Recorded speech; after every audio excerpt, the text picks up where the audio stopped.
Hello, everyone. I'm Mark. I'm Rob.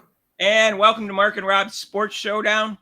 By the way, we have a live show every Monday, Eastern Time from 7 to 8. Once in a while, Rob can't make it. But we're going to do it every Monday except major holidays such as Labor Day, Christmas, Rob's 39th birthday, things like that. Yeah. Just so you know. And you can call in and you can make comments, and as long as they're not stupid comments. We don't allow those. It's inevitable with trolls, but anyways, okay. So, yeah, you can call in too and ask.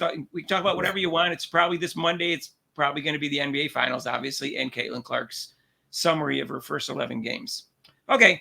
So, anyways, don't forget to like and subscribe if you haven't yet. What are you waiting for? We're trying to become the best sports talk show on YouTube. That's our goal. And don't forget to make some comments and share it with your family and friends so we can grow as a station. We've only been around for 7 weeks. So if you look at, we don't have a lot of views or subscribers because only 7 weeks. We've grown pretty fast, actually. We started to explode the last 5 days. So thank you for support and looking forward to making more great videos for you. Do our best anyways. Last night, we got the other team that's going into the finals now. It's kind of a surprise, at least from the beginning of the playoffs. Dallas Mavericks over the Minnesota Timberwolves, 124 to 103. It really wasn't a game. It was a blowout early on. I guess by the middle of the second quarter, we pretty much knew what was going on. But they started out hot, and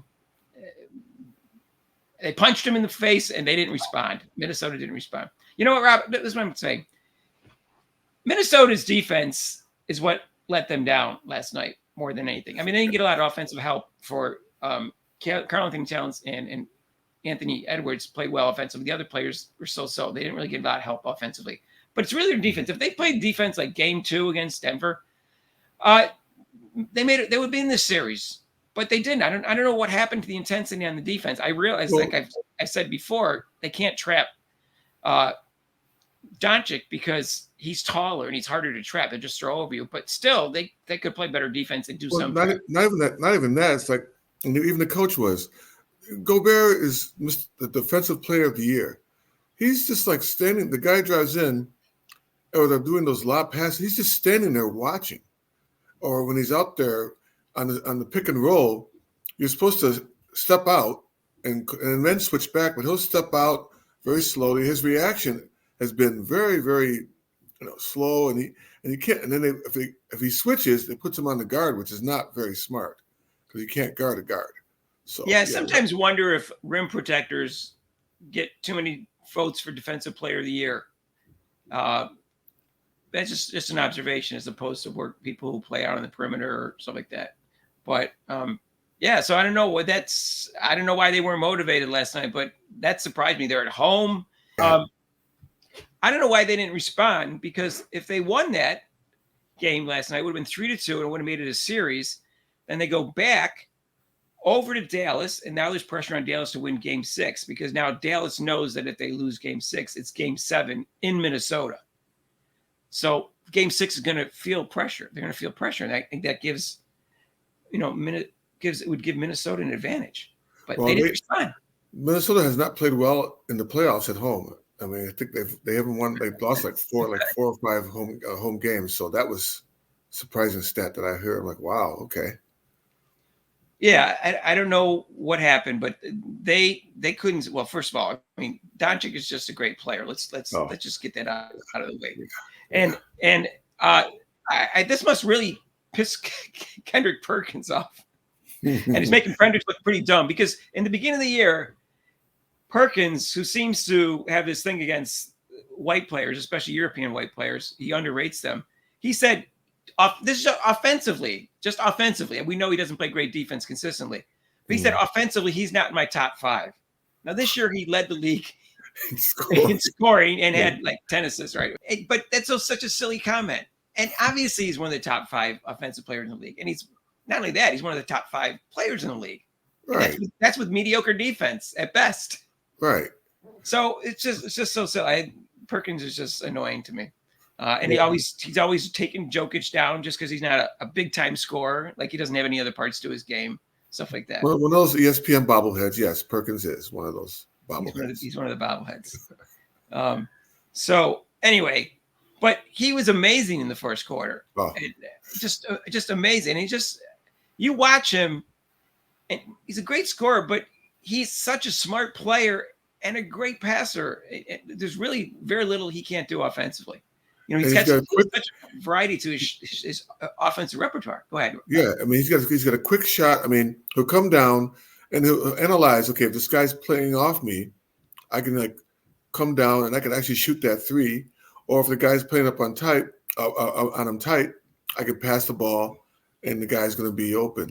Or if they, like you said, if they're double teaming me, I'm going to throw it up towards the basket. And one of those guys like Lively or Washington, they're going to get the ball and they're going to score.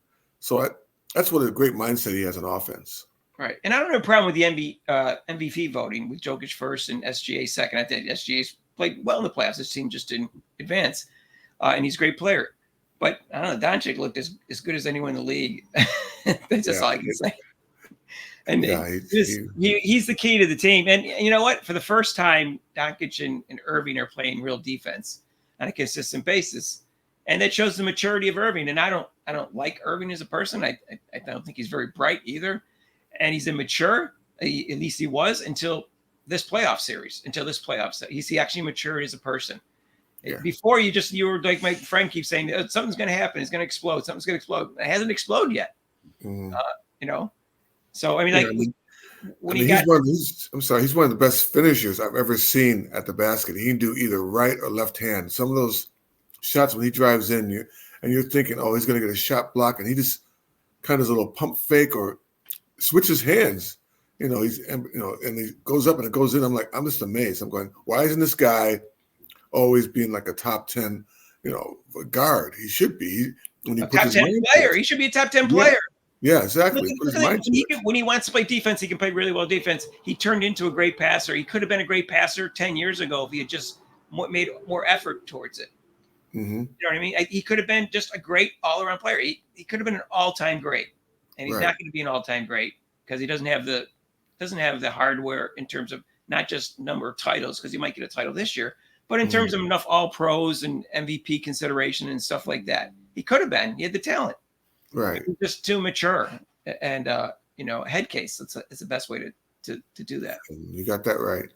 But he's playing great now, so I'm going to sing his praise. And Van Gundy's keeps repeating it, so I'll go over it again. He said that that Doncic and Irving are the two most talented offensive players in NBA history. Scoring. Now he made the point, because people were getting on his case too. He says scoring. He didn't say the best in the NBA. He said the best scoring combination that they had. Yeah, but he also did mention their passing is part of the reason they're great offensive players. Mm-hmm. But they can create their own shots better than I think Curry can say. Right, but people were saying that he said that, oh, they're the best guards ever in NBA. He's going scoring. Yeah, no, I understand that. And Klay Thompson. Klay Thompson doesn't create his own shot that great. No, he's more of a come around the pick and off the screen. Yeah. But anyways, I don't know. They let people argue about it. What all that matters is the two of them played great, and they were in the finals, and nobody thought they were going to be in the finals when the playoffs started. I sure didn't. In fact, even after they played well last round and eliminated OKC, I thought they were going to lose in 7 to Minnesota, because Minnesota had the number 1 defensive team in the league. Right. They seemed to be playing well, and I was wrong, and so was a lot of other people, because Minnesota was clearly favored.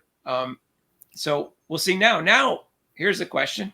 We'll get to the stats in a minute since we're on the topic. Who's going to win, Rob? Oh my gosh. Like we said. Dallas or Boston?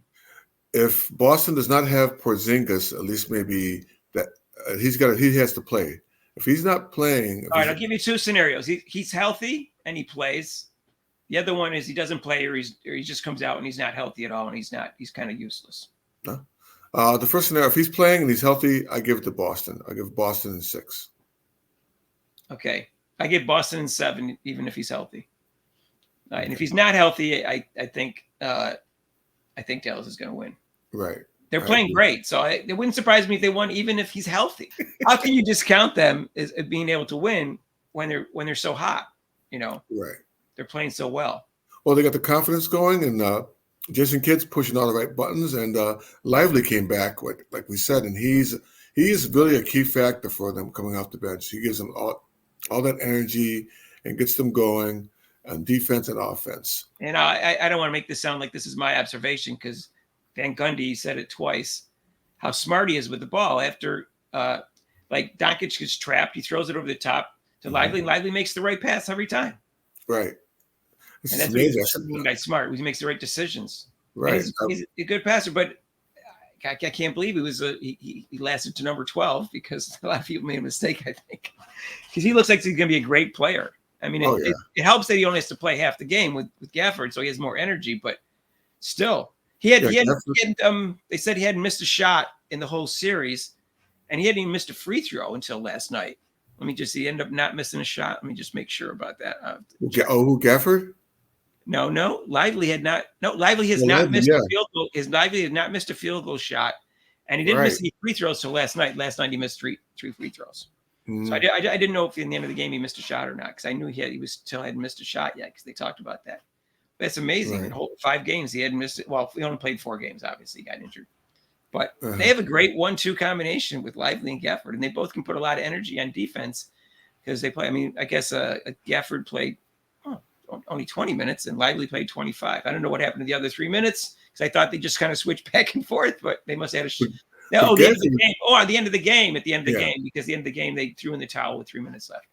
Well, Gafford is doing what Gobert should be doing on the pick and rolls.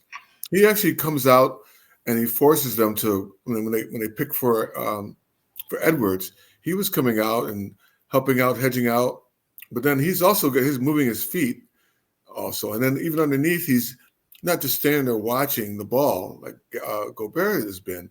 He's very active, like you said, taking charges, blocking shots, all the things that supposedly the defensive player Gobert should have been doing. Yeah, Barkley made another one of his silly predictions, where he said that let's see, I guess he said Minnesota was going to blow Dallas out because the crowd was going to get behind him, and they had some momentum and stuff like that. And like, I went back and forth with who I thought was going to win Game 5, and I thought if they were going to win, it was going to be a close game, and that's why I predicted Minnesota to win. But a close game. I never thought it would do a blowout. Dallas was playing too well. They just were. They weren't going to lay an egg. I just didn't get that impression. Of course, then Barkley at halftime, he's like, "Well, you're making me look like an idiot, but maybe you shouldn't have predicted a blowout when it didn't seem like that was a likely possibility." Anything he predicts, I just go against. Yeah, someone once said in a comment, Barkley's wrong a lot. Yeah. I just remember those 3 words. Barkley's wrong. But he's a smart guy in terms of basketball. He knows basketball. I can't say I don't like some of his analysis. It's kind of unique sometimes. But he was wrong about that one again. And so should we wait to make our predictions about the NBA Finals to see who Barkley picks? Yeah, we'll wait to see. We'll wait to see. Yeah. Wait. I got a better one. I saw this video on YouTube, and Stephen A. Smith, who goes around, sometimes he makes like derogatory comments to the person he's debating with, and goes, "You don't know as much about basketball as I do." And they said, I don't say comments like that. And you don't say comments like that. Stephen A. Smith, I've heard him say that before. And more when he was a little bit younger, but he got 6 NBA Finals wrong in a row. And they show this video. They show his prediction. And they show what happened. They showed the prediction, they showed it right on the air. And I looked it up. I know all 6 of those predictions. And I'm telling you the truth. I got 4 out of 6 right. Three favorites won, and there was 3 upsets. And the one upset I picked was Oklahoma was playing Miami, and I thought Miami should have been favored. And I predicted them to win, and they won 4-1. But Las Vegas had them in favored because Miami had lost the year before to Dallas, and they thought, they're choke artists. They don't know how to win in the finals. They hadn't won a championship yet. I said, no, they're the better team. They're going to learn from last year, and they're going to win. So I got 4 out of 6 right. Stephen A. Smith got 0 out of 6 right. And I'm not bragging because I don't think it was that hard. But, just they'll go around saying you know everything or you get all the predictions right. You're not going Right. to do it. It's not the way sports happens. All right. So for sake of completeness, I mean, like Doncic was unbelievable last night, and so was Irving. But just go over their stats really quickly here. Doncic ended up being 14 for 22, 6 for 10 for threes, and he had 10 rebounds and 5 assists, and again 2 steals, playing defense. Irving didn't have any steals or blocks. It wasn't so much his defense, but he played really well offensively.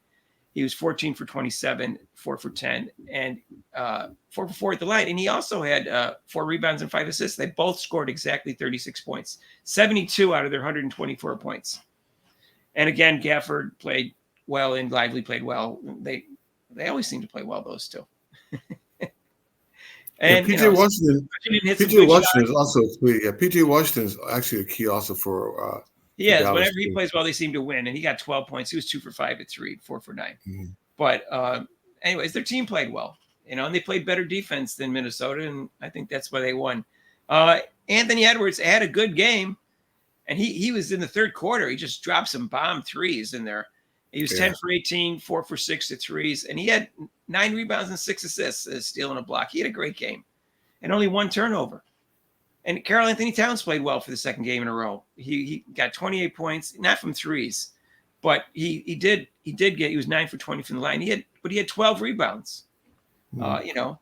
So I can't say he didn't play well. So Gobert, defensive player of the year, 0 blocks. 0 blocks, 1 steal. 1 steal. Only 5 rebounds. And only 5 rebounds. Why does Towns have 12 and he has 5? Why does Anthony Edwards have 9 and Gobert have 5? Yeah, I mean, I don't think those two got a lot of help last night. No. I don't, especially defensively, but I don't think they got a lot of help last night. And that's why they lost. And you know what? That's on them. If you can't get up for a Western Conference final game, regardless of what game number it is, you got issues. Right. Yeah, and Reed didn't. That's why they're going home. Yeah, and Reed didn't have a good game either. He was 2 for 10. So usually the sixth man, he usually comes in and hits those threes, but he was only 2 for 10 also. Just as a reminder, please subscribe to our channel and please like our videos and feel free to make intelligent, non-insulting comments. And again, live show Mondays at 7 every Monday on Eastern time. You can call in, you can make comments and good stuff like that. Right. And also, guess what? We'll have a show for you, preview on Thursday, June 6th, a special video talking about the finals. We'll talk about it Monday night. And then, of course, Friday we'll have a video for you. And we always have video recaps of Caitlin Clark's games. So look for those. All right. So everyone, take care and thanks for your support. And thanks for listening.